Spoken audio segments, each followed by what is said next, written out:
Hey, I'm Matt, and this is my garage.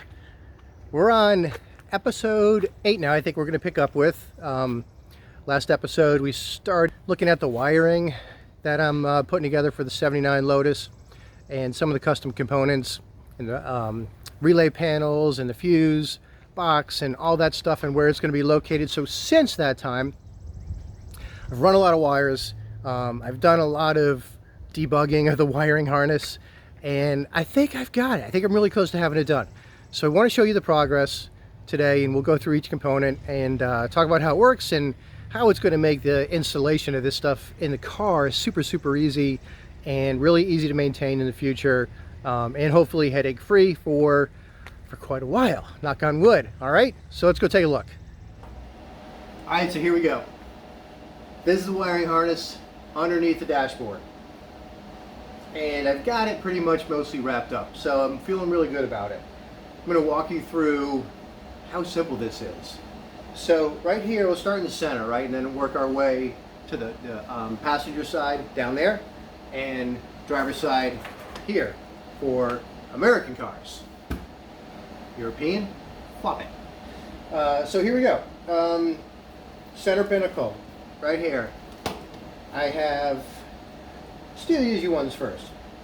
All right, so the turn signal stock on the steering column, and then the windshield wiper stock on the steering column.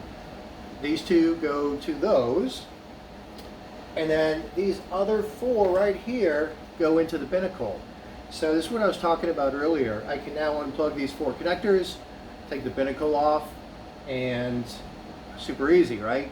Put it back on, connect these. The only thing I really have to contend with is the ductwork for the HVAC, the heating, and the air conditioning that come out of the pinnacle. That's going to be kind of a pain to deal with because I've got to now fit everything through those three holes in the dashboard. But I think I'll, work through the challenges of that once I get to it. Let's move this way. Right here, you couldn't do it with one connector. This is the bulk. This goes through the bulkhead to the front of the car where the fuse box is, lights, all that other good stuff. Horn. I was hoping I could use this one really nice connector, but I didn't have enough terminals in there. So I think it takes 27, and I had a lot of wires going to the front of the car. So I had to add another one. Got a J-Ready wiring harness connector there as well, and so I've got a bunch of circuits that run through that. But between the two of those, and I've got, between the two of those, it takes all the wires to the front of the car.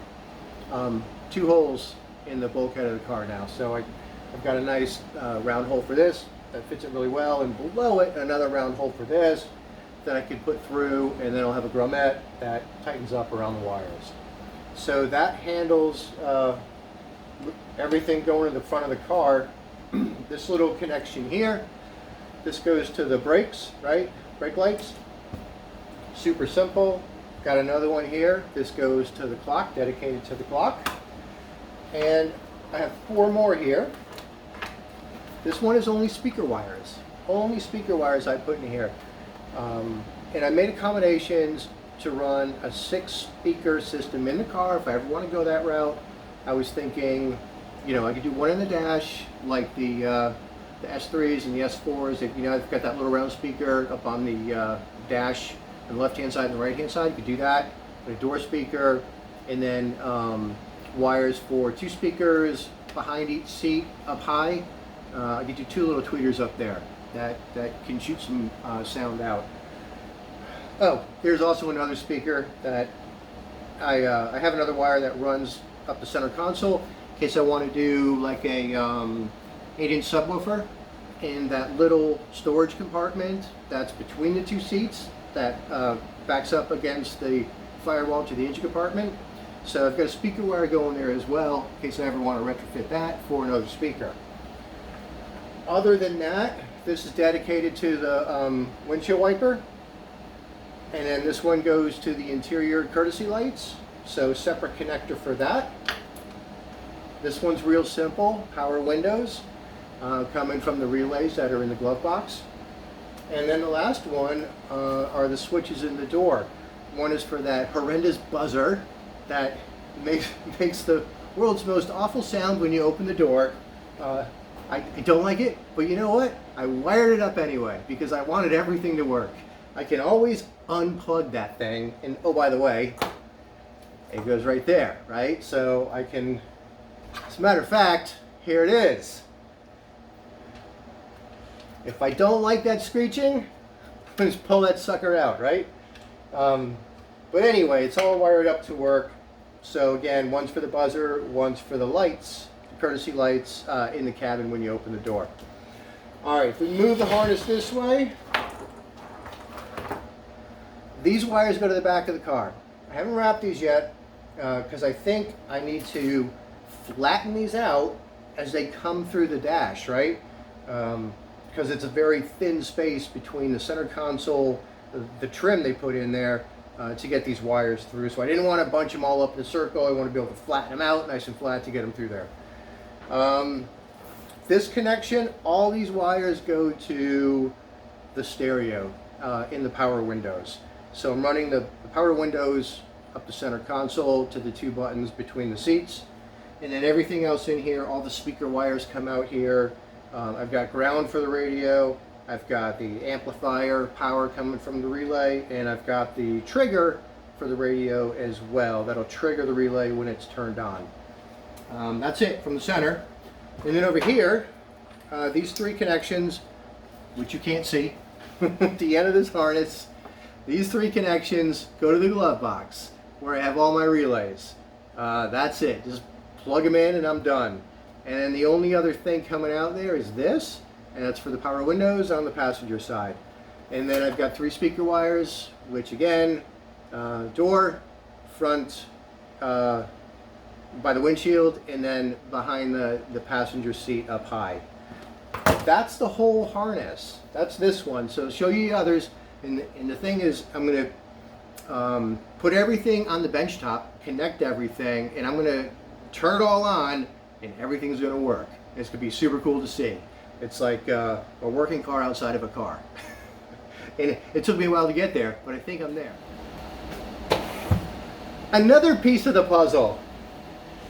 The glove box with the relays. All right, that looks nice and clean. Turn it around. There you go. Everything's wired up. Now, what's really cool about this is I don't need to install the glove box in the car and then the wiring harness and then get back there and try to figure out where each wire goes in the relay.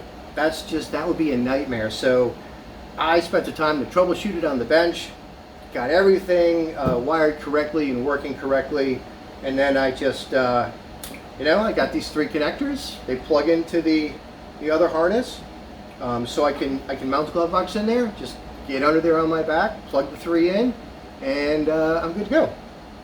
Only other thing I've got coming out here is this goes to the switch on the door for the courtesy light. This goes to the power windows, I think.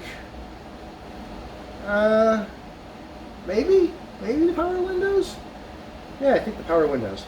And then this ground is going to go to the door frame. So let's do an easy one.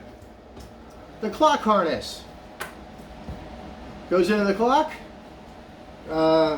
Goes up by the visors and down the A-pillar, and then it's going to plug in to the harness connector I showed you on that other harness.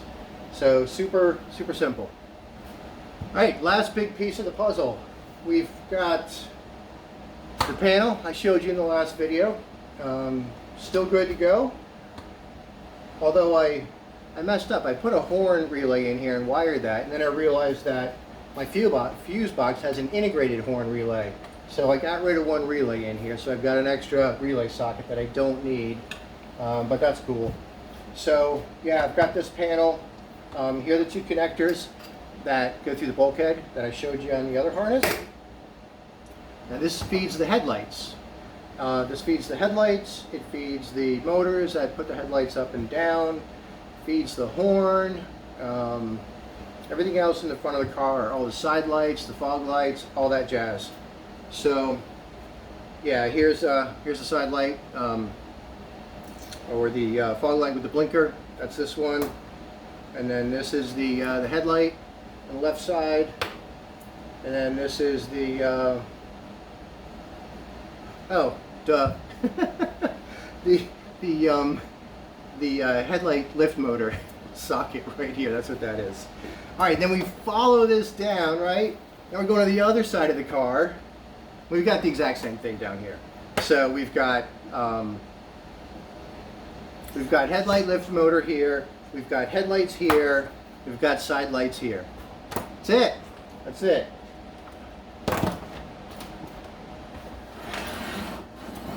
Fuse box came out pretty good. You can see I've got a ton of wires here, in here.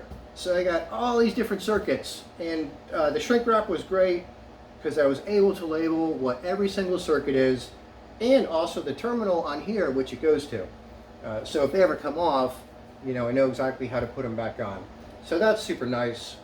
The only thing I was kind of wishing wasn't going to be a pain in the butt is I almost wish I had a connector between all these wires that go from the bulkhead connector, this relay panel, to the fuse box, something I could just unplug and plug in, but I don't, and I'm not going to do that.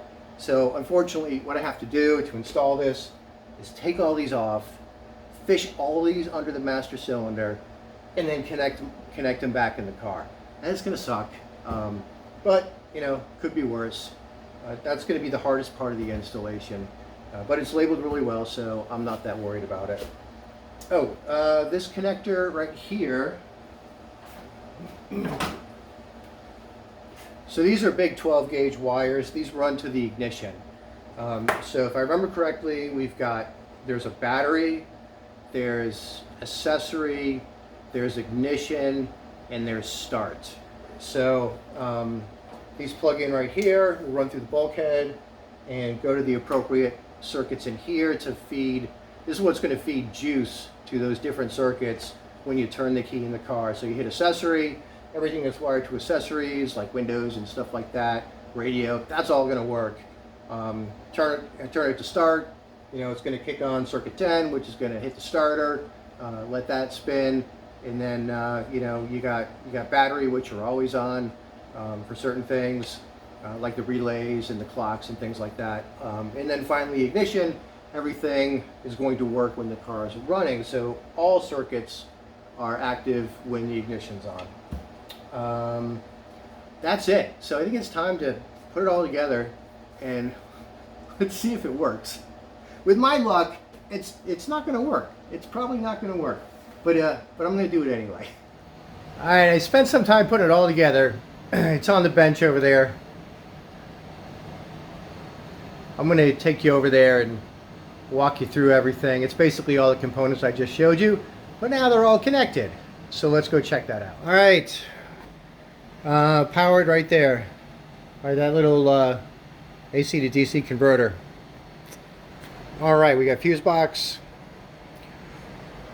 and we've got that relay panel that sits in the front next to the master cylinder. Got the windshield wiper back there. That cable up on the wall is the headlight cable, headlight harness. Here I've got the binnacle. This grip of wires here, that goes to the back of the car, so it's not connected. It's just hanging out, goes to the engine compartment. That stuff over there, radio, windows, and speakers. And then got some speakers hanging out there. This glove box with the relays, connected. Got the blower motor hooked up right there. Oh yeah, on the steering column, got the wiper switch and the washer hooked up. Got all my warning lights and the blinkers, turn signals, horn, that's right there. And of course you got buttons, obviously the fan and the hazard switches and the light switches and the panel switches and the fog light switches and the rear defrost are all in here. So cool. Now it should work. Oh, my horn is not a horn. I hooked up a light just to make sure it was working. And I didn't bother to hook up all the headlights. I've got one of the fog lights hooked up. That's enough to let me check to see that I have power going everywhere it needs to be going. And I already checked the headlight circuit, so I know that works. All right, let's fire some stuff up. See what happens. Oh, and then the clock up there. I've got the AC-DC converter on, so the clock's running off battery. It's working just fine with that new harness. Actually, I'm just going to hold the camera because I don't know where to mount the camera so you can see everything. So let's start with the simple stuff. Let's do headlights. All right, you can see panel lights come on, and then that's sending power to all the lights. And I heard the relay. Hear that relay clicking. It's good stuff. So headlights on. I can do panel lights off, panel lights on. Try the hazards.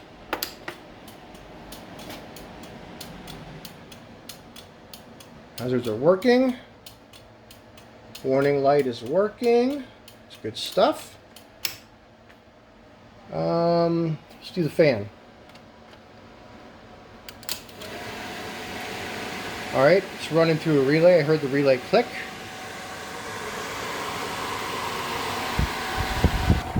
Fan's cranking.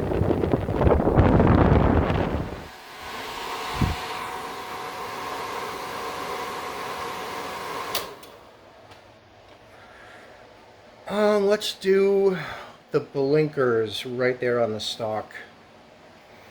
It's gonna be hard with one hand. It's gonna be hard. Come on.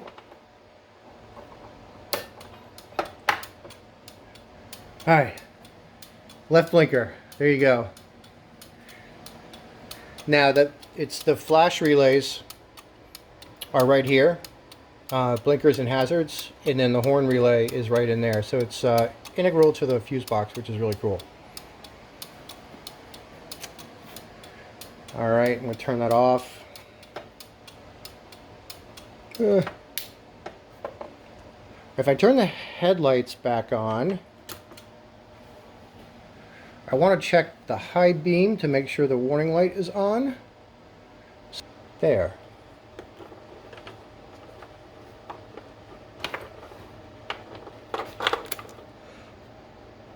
What's the high beam indicator? So if I pop it off, there it goes off. Okay, so that's cool, that works. The horn, I'm going to try the horn. Horn is right here. So when I push it, I hear the relay. Where's my horn? Alright, woohoo! Sweet. Windshield wipers. Let's do some wiper action.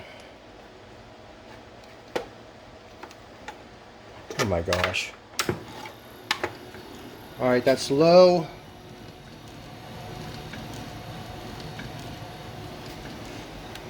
High I have right there. Heard the relay click. It's cranking on high. Back to low. Back to off. Alright, and everybody's favorite.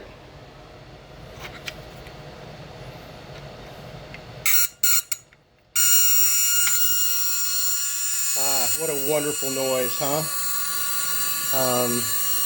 Door switch.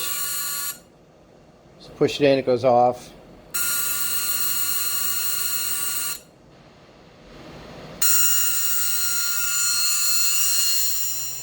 Okay, that was very annoying. I also checked if I put the door switch into the courtesy lights, all that, those circuits are working as well. So I think I have tested everything on here and it all works. Now, will it work when I put it in the car? Who knows, right? I got a 50-50 shot. But all my connections are really, really strong. They're very good. Nothing's loose. So I have high hopes. I'm hoping for the best. I'm hoping for the best. Yeah, so that's going to button up the wiring harness a little more. And I think just about done with this job. All right, I guess the next step in the wiring, though, is going to be getting those wires from the center console right there to the back to the engine compartment, getting a bulkhead connector on there and cleaning all that up and making it look really good, and then wrapping the harness and checking all that. But I think that's going to be relatively easy compared to what I just went through. So yeah, happy with the progress. I know it looks kind of crazy right now on the bench top, but I tell you what, when I did hook it up, I had a couple things that I found that weren't correct. One was the it was right here. I went to test the master cylinder, right? This connects to the top of the brake fluid reservoir. When I touch these together, you can see the brake light comes on. Well, that wasn't working. So pulled out my meter, checked a few things. I didn't have power here. So then I traced it back and found I had a bad connection, and then somewhere else there was something else. I didn't have a ground hooked up correctly. So I did find two things that needed to be fixed. I fixed those, and I think I've got the bugs worked out. But it's a long process, you know, and I'm not gonna lie, I redid things a bunch of times, and I retraced wires a bunch of times, and it took a lot to actually get everything working. But I believe I am there. So yeah, pretty excited about that. Okay, that was a lot of fun, but I'm diving back into that binnacle tonight and I'm redoing it because I'm not digging it. There's too much cross-pollination between some of the wires in there still after all that. So I got to get in there and isolate that center panel with the speedometer and the tachometer and the gauges. I want that to be 100% self-contained, so I can, because you know what I forgot? The binnacle on the car mounts from the top. The bolts go down from the top, from inside the binnacle. I wasn't thinking about that. I was thinking like, oh crap, the later models, they bolt up from underneath, right? The bolts come up from underneath. This one, they go down from the top, so I've got to have that center panel out to reach in there and bolt it down. So then I want to just be able to slide that center panel in, make a super easy connection, and be done with it. So I'm off to do that. There it is, center gauge cluster in the binnacle. Everybody, still missing that. Need one really, really bad. Don't know where to get it. Anyway, so now check it out. Turn this over. And this thing is self-contained. So I got everything wired up on here. And then all I've got to do is connect these two. And that's it for that center gauge cluster. Now I can sleep at night. I can stop worrying about not liking this, and I can actually sleep at night knowing that, all right, I'm good. I've gone far enough. All right, that's it. Just had to show you that. See ya.